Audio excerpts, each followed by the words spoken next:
Logo da ponte de San Xosé ás portas da Semana Santa, a Xunta eleva o nivel alto o Concello de Sanxenxo polo aumento dos casos. O cambio de nivel non terá consecuencias na mobilidade con prácticamente toda Galicia, si para a hostalaría que só poderá servir en terraza cun aforo do 50%. O conselleiro indica que as novas limitacións no municipio buscan anticiparse a que os datos empeoren. Insistir nesa anticipación que supón estas medidas, nesa precaución, nesa medida de anticiparse ao que vamos vendo que o virus, pois cando empeza a subir ou se toman as medidas ou non deixa de subir. Por lo tanto, neste caso, son medidas menores dentro do que cabe, porque evidentemente é un cambio importante no nivel de restriccións, pero, repito, anticipándonos. E que en tan son a semana, incluindo a ponte de San Xosé, en Sanxenxo sufriuse un incremento de casos, cunha incidencia acumulada que comeza a dispararse. En el caso de Sanxenxo, la semana pasada hablábamos de una incidencia acumulada a 7 días de 45, es decir, no tenía más que 8 casos.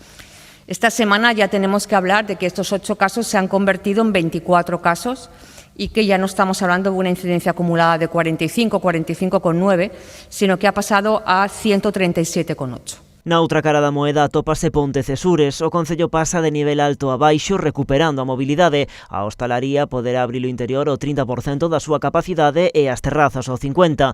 O resto do mapa da nosa contorna mantense como está agora, coas restriccións fixadas no nivel medio-baixo. As novas medidas entrarán en vigor ás 12 da noite deste vindeiro venres. Dende ese momento, todos os concellos galegos terán mobilidade entre sí, agás os que se sitúan en nivel máximo, que sufrirán peche perimetral. Así as cousas, e tendo en conta que esta pode ser a situación que se podería aplicar tamén en Semana Santa, o conselleiro pide evitar desplazamentos innecesarios. Movernos o menos posible. Esta é unha mensaxe que queremos insistir nela, que a mobilidade, aínda que está permitida en Galicia de xeito xeral, excepto os concellos de nivel máximo, pois, como vemos decendo, hai que facer todo o que sexa realmente imprescindible e pospoñer para outra ocasión aqueles movimentos, aquela mobilidade que non o sexa, non? Porque aínda que a día de hoxe os datos no conxunto de Galicia son obxectivamente razoables, está freándose o descenso dos casos. Galicia está nestes momentos nunha situación de meseta. A curva deixa de descender, tamén é certo, para converterse nun valle.